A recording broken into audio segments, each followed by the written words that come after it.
En México estamos por vivir un momento histórico. Por primera vez elegiremos a quienes impartirán justicia como jueces, magistrados y ministros del Poder Judicial. Conocer a cada candidato y candidata no es opcional, es una responsabilidad ciudadana. Esto es Justicia a Debate, un espacio para escuchar sus ideas, cuestionar sus trayectorias y decidir con conciencia. Porque la justicia ahora también se vota. Bienvenidos a Justicia a Debate, un espacio independiente en donde conversaremos con quienes aspiran a formar parte del Poder Judicial en México. Aquí hablaremos sobre los méritos, la trayectoria y la visión particular de cada uno de los contendientes, tres elementos fundamentales para fortalecer la justicia en nuestro país. Este podcast busca abrir una conversación pública, profesional y transparente sobre cómo se construye la justicia y quiénes están llamados a ejercerla. En este episodio estoy muy contento porque tengo el honor de recibir a una profesional del derecho con una sólida trayectoria y con un compromiso muy claro con la impartición de justicia en nuestro país. Ella es la maestra Elizabeth Avilés Cornejo, candidata a jueza de distrito en materia mixta en el estado de Querétaro. Y hoy hablaremos sobre su experiencia y su visión del papel de los jueces federales y los desafíos que enfrenta el sistema judicial en este país. Licenciada Elizabeth, bienvenida a Justicia a Debate. Muchas gracias por aceptar esta invitación y por estar dispuesta a platicar con nosotros para conocerte mejor. ¿Cómo estás? Muy bien, muchas gracias. Te agradezco mucho tu invitación. Todos estos foros para nosotros son súper importantes para que la gente nos conozca y para que la gente sepa de nuestra trayectoria y puedan ejercer un voto informado. Se ha hablado mucho de las elecciones, la gente tiene como que un poco de resistencia porque como que se ha escuchado de que va a ser un proceso muy complejo. Y es que yo, veo los periódicos y dicen, se van a elegir 800 personas. Pero bueno, lo que no se ha explicado es que esas 800 personas se van a dividir dependiendo de cada estado. Por ejemplo, en el estado de Querétaro no se van a elegir 800 personas, se van a elegir 35 cargos. Sí, claro. Que digo, eso hace mucha diferencia. Que me digas, no, me vas a tener ahí todo el día en las urnas, no, olvídalo. De que de todos los 35 son un montón. Es un número considerable, ¿no? O sea, y de lo que nunca hemos elegido tantas personas en una sola elección. Cierto. Y bueno, empecemos primero por conocerte, licenciada Elizabeth. Platícanos, ¿quién eres y por qué es lo que te motiva a buscar este cargo como jueza federal, por favor? Mira, yo he estado desde los 19 años dentro de la función jurisdiccional. Yo empecé en el fuero común cuando todavía existían las maquinitas de escribir. Claro. Entonces, ya después renovaron. Fue muy pronto, no crean que soy tan grande. Entonces, yo empecé ahí a los 19 años, a la par que estaba estudiando, y desde que entré ahí, la verdad es que me apasionó todo este trabajo de resolver los casos, de buscar la justicia en cada asunto. Desde ahí me gustó y yo me gradué a los 21 años, a los 22 ya estaba titulada y empecé una maestría y ahí busqué irme al fuero federal, que desde luego cuando dicen es que está ahí puros recomendados, pues por lo menos no es mi caso. Para mí no fue fácil entrar al fuero federal. Yo ya tenía 6 años de experiencia, ya tenía una maestría y aún así tuve que entrar sin ganar dinero. Iba en las tardes de meritoria, no sé, ustedes lo conocen como becaria, quizá. Ok, sí, como servicio, como... Ajá. Y entonces esa fue la manera en la que yo ingresé y otra vez desde abajo. Ok, sabes que supongo que para ti es muy común, hay muchos términos específicos que dices que nosotros las personas que no sabemos nada de práctica legal, no conocemos. Entonces, empezando por lo más básico, platícanos en qué consiste el puesto para el que estás contendiendo. ¿Qué es juez De distrito. de distrito en materia mixta? ¿Qué quiere decir? Mira, el juez de distrito en materia mixta, en algunos estados hay jueces especializados en procesos civiles federales, en otros no. Entonces, por ejemplo, en Querétaro, los jueces de distrito en materia mixta conocen de todos los juicios de amparo en materia civil, administrativa y de trabajo. ¿Y qué es un juicio de amparo? Bueno, pues revisar que las autoridades estén haciendo bien su trabajo, que las autoridades no estén violando sus derechos. Entonces, si hay algún acto de autoridad que está violando tus derechos, entonces, a través del amparo, tú puedes obtener esa protección y decirle a la autoridad, esto no lo debes de hacer. Entonces, por eso se dice, se ampara y se protege. Tú eres el que protege al ciudadano. Ok. de ese acto de autoridad. A la vez, en el estado de Querétaro, el juez conoce también de los juicios civiles federales. Juicios entre particulares, como puede ser contra un banco, como puede ser una inmobiliaria. La verdad es que la competencia del juez de distrito, por ejemplo en Querétaro, es amplia. En una actúa como revisando los actos de autoridad y en la otra actúa dirimiendo conflictos entre particulares. Ok, disculpa mi ignorancia, Elizabeth, pero No, todas las preguntas son bienvenidas porque así como tú, creo que muchas lo tienen. estamos casi todos. Tú como jueza de distrito en materia mixta, ¿tienes la autoridad para decir, este se va preso por violador, este se va preso por, no sé, por cualquier cosa? No, bueno, o sea, de entrada te digo que pues la materia para la que yo contiendo y para la que yo siempre me he dedicado pues ha sido civil y administrativa. Entonces es civil, administrativa y de trabajo y no veo nada de esos casos en materia penal, ¿no? Oh, Pero nada más así para resolverte tu pregunta, en realidad nosotros no decidimos quién se va preso o quién no se va preso. El juez de distrito en materia penal analiza la investigación que hizo el Ministerio Público y muchas veces la investigación del Ministerio Público es deficiente y es ahí cuando él decide, pues es que no hay causas para que te vayas preso porque tu investigación la hiciste mal. ok, claro. Muy bien. Bueno, pero Y digo, entonces, aquí déjame hacer un pequeño paréntesis. claro. Porque hay mucha gente que me pregunta, pero bueno, es que ustedes son policía, porque como que se quedó eso de poder judicial y no sé, y antes existían los judiciales, entonces mucha gente lo asocia con eso.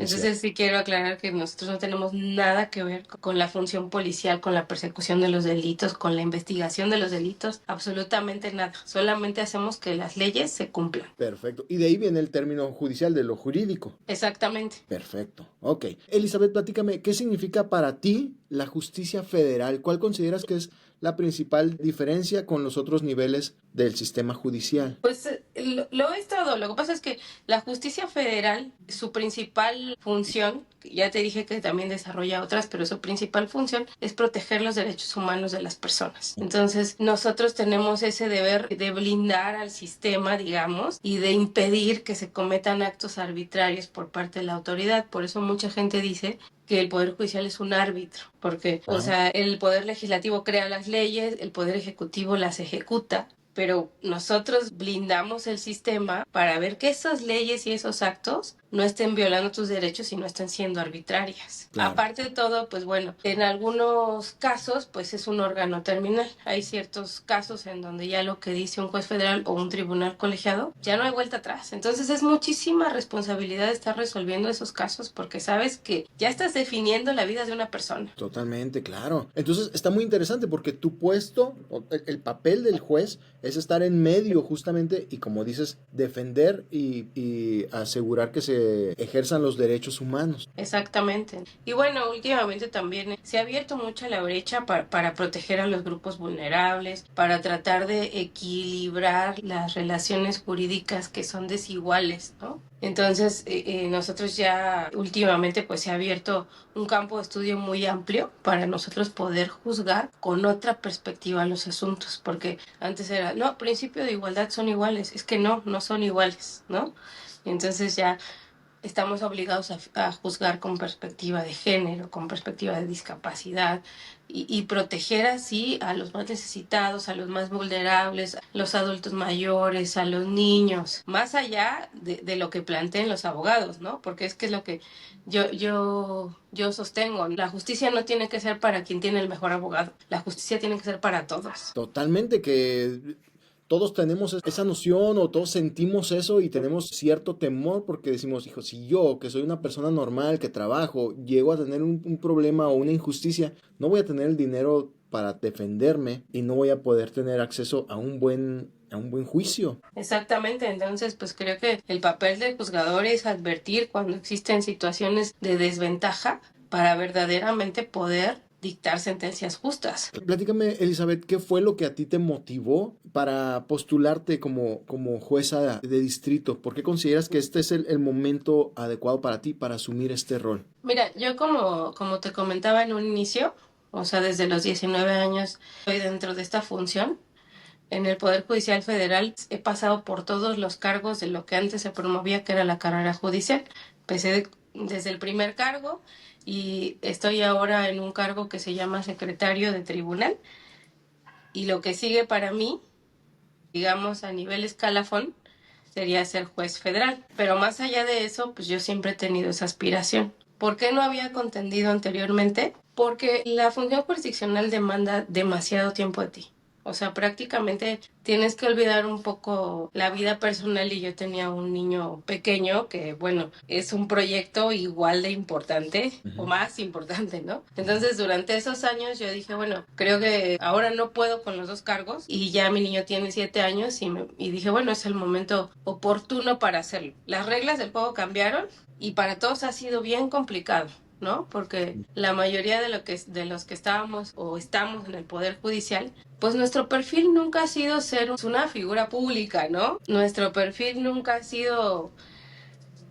siempre ha sido ser estudiosos y pensábamos que a través de esto pues íbamos a obtener el ascenso o el cargo. Pero ahora las reglas cambiaron y hemos tenido que estarnos adaptando. Sí. Elizabeth, ¿tú crees que en este proceso que estamos pasando ahorita y que vamos a tener elecciones populares y las personas pueden elegir a bueno, no son representantes, pero a quienes van a ejercer la justicia, ¿tú crees que corremos el peligro de que la justicia caiga en manos equivocadas? Totalmente, o sea, digo, según el informe que rindió la presidenta, se presentaron 50,000 solicitudes. Entonces, evidentemente no existió pues el tiempo ni la capacidad para analizar a profundidad todos y cada uno de los perfiles. Entonces, ahorita, por ejemplo, el Universal está haciendo un trabajo así admirable y titánico de analizar todos los perfiles para evaluar el riesgo de cada uno. Claro. Pero sí existe un riesgo alto de que eso suceda si la gente no se informa. La gente que somos de carrera judicial, pues hemos estado fiscalizados durante todos estos años. Y la verdad es que yo sí soy de la idea de que la experiencia hace la diferencia. Totalmente. Entonces, y mira, ahorita con las reglas, a mí me permitía aspirar a un puesto de magistrado. Sí. Y yo decidí ir por el puesto de jueza porque para mí, te digo, la experiencia en cada cargo es fundamental. No hay nada que te enseñe más que esta experiencia de vivir cada escalón. Entonces, sí quiero recomendarle a la gente que se fije en que realmente tengan esa expertise para poder asumir un cargo tan importante como es decidir sobre tus bienes, tu persona, tu familia. Claro, sí, totalmente. ¿Qué podemos, a lo mejor hay así como cosas que podamos ver, como red flags que podamos identificar, o más bien, qué es lo que deberíamos buscar cuando vamos a decidir ya por quién votar? ¿Qué debe tener la persona por la que deberíamos votar? ¿Cómo saber? Pues mira, tiene que tener una preparación académica suficiente. Para mí la verdad es que lo que decían de que cualquier persona que haya salido de la universidad puede ejercer este cargo, la respuesta es no. A mí me ha costado muchos años prepararme, entonces tiene que ser una persona preparada, que esté constantemente tomando cursos y capacitándose, una persona con experiencia en el puesto y además una persona que no tenga antecedentes de ningún tipo de conflicto o de responsabilidad, ¿no? Y digo, yo sé que pedirle a la gente que investigue eso puede resultar un poquito complicado, pero yo creo que a lo mejor bastaría con que lo investiguen en Google, Claro. en esta era, y cuando tienes una cola que te pise, va a salir algo, ¿eh? Cierto, cierto. Además decías que las personas que se han dedicado toda su vida a la carrera judicial están bien fiscalizados, o sea, son personas que ya tenemos identificados, que sabemos que están ahí y que se mantienen en ese lugar porque lo han estado haciendo bien. Claro, exactamente. Nosotros presentamos las declaraciones patrimoniales, o sea,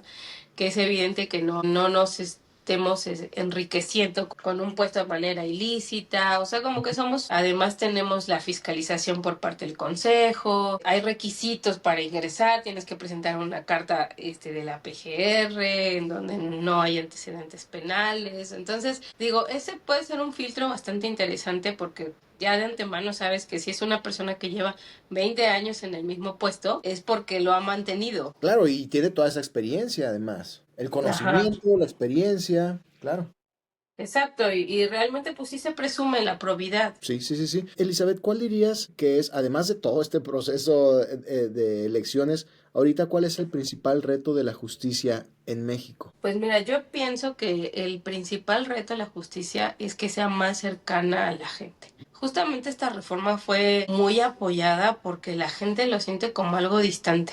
¿no? Y dentro de todo esto, nosotros, por primera vez, tuvimos que salir de los escritorios para venir a conectar con las personas y saber cuáles son sus necesidades en materia de justicia, porque capaz que estábamos en estas oficinas sin darnos cuenta de cuáles son las necesidades reales, ¿no? Entonces, una justicia mucho más cercana, en donde el justiciable tenga un contacto directo con el juez y no a través del abogado. Sentencias mucho más simples, mucho más sencillas, porque muchas veces, como tú me decías al principio, usamos nosotros lenguaje que la gente no entiende. Y en realidad nosotros, o sea, las sentencias deberían ser comprensibles, porque son para ustedes. Claro. Estamos trabajando para ustedes. ¿Cómo pueden los jueces actuar de manera autónoma? Ya en el momento de la práctica, ¿cómo puedes asegurarte de que vas a trabajar de manera autónoma sin verte afectada por presiones externas o a lo mejor internas ahí en los procesos? Pues mira, a mí me parece que todas estas personas que venimos desde un puesto, que empezamos desde abajo, pues es evidentemente porque no tenemos los contactos, no somos personas que tengan vínculos con grupos de poder. Y eso nos da muchísima libertad. Ahorita, actualmente estamos haciendo nuestras campañas. Hay unas cosas que hacemos quizá de manera muy casera, ¿no? Porque estamos evitando cualquier tipo de influencia dentro de nuestro cargo. Nosotros no somos como los políticos que ya le debemos 1000 favores a las personas que nos hicieron llegar. Nosotros estamos llegando por nuestros propios medios. Sí. Y con nuestros propios recursos muy limitados. Una, porque somos personas comunes y corrientes que no tenemos 200,000 o 400,000 pesos para sacar de la bolsa. Claro. ¿No? Porque pues al igual que todos, que si la hipoteca, que si que los niños, y estamos haciendo un esfuerzo ahí por hacerlo con nuestros propios medios. Sí, sí, sí. Y entonces eso nos va a garantizar esta autonomía, no deberle a nadie el cargo. Y bueno, aparte la convicción, el compromiso y la ética, que eso ya es muy interno. Y que yo creo que eso es lo principal que nos debería regir. Yo creo que deberíamos tener la oportunidad de conocer, al menos escuchar un poquito a quienes están contendiendo para más o menos tener una idea de cómo son sus valores, cómo es su ética, cómo es su responsabilidad y cuáles son las verdaderas motivaciones que los están llevando a contender para estos puestos. Por eso creo que es importante que te conozcamos, que podamos verte, que sepamos cómo eres, Elizabeth. Y perdóname que yo soy bien confianzudo y luego te hablo de usted y te digo Elizabeth y todo, pero... No, adelante. No debemos olvidar la importancia de un puesto como este del que estás contendiendo. Bueno, además de todo esto, en Querétaro, en el estado de Querétaro, ¿cuáles son las principales problemáticas que tú crees que deben ser atendidas desde el puesto de juez de distrito? Pues mira, evidentemente en el tema ambiental, creo que sí tiene que haber una fiscalización importante porque ha habido un boom inmobiliario y no ha estado, me parece, suficientemente controlados los actos de autoridad. Entonces ahí también hay que verlo con esta perspectiva de cuidar el medio ambiente, de cuidar el agua y dictar resoluciones que vayan encaminadas a obligar a las autoridades a que sean mucho más cuidadosos con todo este tema ambiental, ¿no? Porque Querétaro es un estado muy bonito, es un estado con muchas áreas verdes, pero desafortunadamente han estado siendo eliminadas por este boom inmobiliario y no sé hasta qué punto ha sido eficazmente controlado. Sí.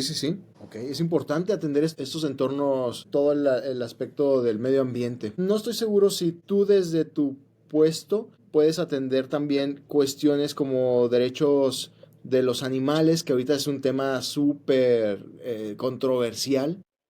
Sí.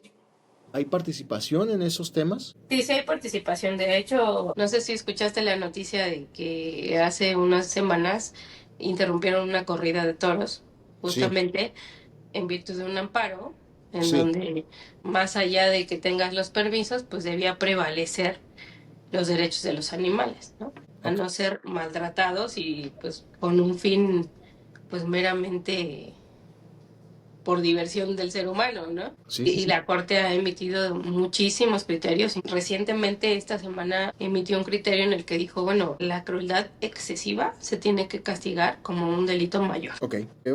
Bueno, ahorita que estábamos platicando, incluso antes de empezar a grabar, platicábamos de la dificultad que podemos tener los ciudadanos para entender este proceso electoral y de cómo no debemos ser indiferentes ante este proceso. ¿Por qué es importante que la gente vote en este proceso? Mira, un sistema de justicia estable, transparente y libre de corrupción es súper importante en un estado. Fomenta la inversión económica. O sea, si nosotros no tenemos un buen sistema de justicia, las inversiones se van a ir. Claro. Se estima que el 80% de las personas va a tener algún problema legal en tu vida.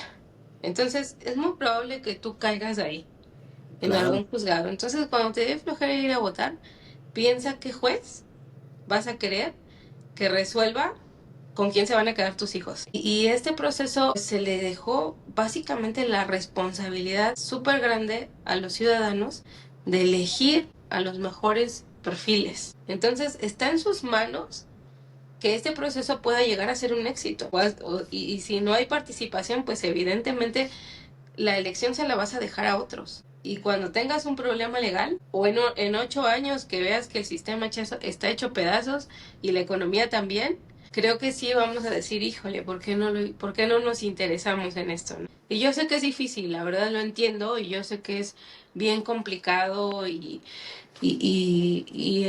darle la trascendencia a veces no lo vemos, no lo alcanzamos a ver, pero sí es bien importante que participen. Y no solamente porque a lo mejor dentro de 8 años podemos ver el sistema de justicia o la economía del Estado colapsada, sino que nosotros mismos durante esos 8 años podríamos ser víctimas de una justicia mal impartida. Exactamente, o sea, es lo que dicen, que las prisiones están llenas de inocentes o que los jueces no tengan la suficiente experiencia, que incluso, déjame decirte, que ni siquiera sea por corrupción, sino porque no tienen la suficiente experiencia para protegerte de manera adecuada de los actos de autoridad, de los actos arbitrarios, y que se pierda el Estado de Derecho, o que tú ya no puedas rentar tu casa porque no sabes si en algún momento va a haber alguien que haga justicia y que saque al inquilino, o que resuelva el contrato, o que te paguen tu dinero. Claro, como este caso que acaba de suceder y que todos conocemos. Tanto, bueno, me imagino que muchísimo. La personalidad, no la personalidad, sino los valores arraigados que tenga esta persona que va a ocupar estos lugares, tanto influye al momento de la toma de decisiones. Es importante que las personas que elijamos tengan una fuerte base moral, ética, y de valores. Yo considero que sí, o sea, más allá, porque te digo, sí se trata de dictar sentencias apegadas a la ley, pero también sentencias con sensibilidad, también sentencias con un enfoque social, ¿no? Hasta qué punto esta sentencia va a abrir brecha para cambiar ciertas situaciones de nuestra sociedad que están mal, ¿no? Claro. Entonces creo que el tema de que te conduzcas éticamente en tu vida pública y en tu vida privada es súper importante y se refleja en un trabajo que está enfocado hacia una mejor sociedad. Sí, definitivamente. Elizabeth, finalmente, si alguien escucha esta entrevista o si alguien ve uno de los clips que van a salir de aquí de esta entrevista y pensara, ¿por qué debería confiar en ti como juez federal? ¿Qué le podrías responder? Mira, creo que soy una persona íntegra, comprometida, con vocación de servicio, y digo, 20 años lo avalan, porque evidentemente no ha sido fácil. Dentro de estos 20 años hay sacrificio de muchas cosas y es solamente por pura vocación. Soy una persona que le gusta mucho estudiar, le apasiona el derecho, entonces siempre me he dedicado a estarme capacitando constantemente y además tengo muchísima experiencia en el cargo. Claro. Pues, Elizabeth, hay un montón de preguntas que me quedan y me gustaría que después a lo mejor platicáramos ya con más tiempo, pero por el momento me gustaría mucho agradecerte por estar con nosotros y por habernos dado la oportunidad de conocerte un poquito más. ¿Cómo va a ser este proceso al momento de ver las boletas? Si alguien te quiere elegir ¿Cómo te va a elegir? ¿Cuál es el proceso? Sí, va a haber 6 boletas. El cargo de juez de distrito es color amarillo y yo soy la número 1. Entonces, lo único que tienen que poner es 01 y ya con eso están emitiendo un buen voto informado y un voto garantizado. Ok, bueno, esperemos que así sea, Elizabeth. Y si te vemos ya elegida, pues exigiremos y te diremos, acuérdate que dijiste que iba a ser un buen voto y que iba a ser un voto bien informado. Así que, bueno, pues... Esa es otra de las cosas positivas que le veo yo a esta elección, ¿no? Porque ahora ya estamos completamente expuestos. Entonces, eso también nos obliga a llevar una vida bastante correcta, ¿no? Claro. Y justamente la rendición de cuentas. Oye, tú dijiste que esto, ¿dónde está? Ojalá que las personas, bueno, que sepamos que tenemos esa libertad, ese derecho también de elegir, pero también de exigir y darle seguimiento ya una vez que pasen las elecciones y estar pendientes de lo que cada juez, ministro o magistrado esté haciendo en su trabajo. Sí, sí, sí. Pues te agradezco mucho la invitación. Muchas gracias, Elizabeth. Y toda la gente que vaya a votar. Exactamente, vayan a votar y pues mucho éxito. Gracias por acompañarnos y nos vemos en el siguiente episodio. Hasta luego. Hasta luego. En México estamos por vivir un momento histórico. Por primera vez elegiremos a quienes impartirán justicia como jueces, magistrados y ministros del Poder Judicial. Conocer a cada candidato y candidata no es opcional, es una responsabilidad ciudadana. Esto es Justicia a Debate. Un espacio para escuchar sus ideas, cuestionar sus trayectorias y decidir con conciencia. Porque la justicia ahora también se vota.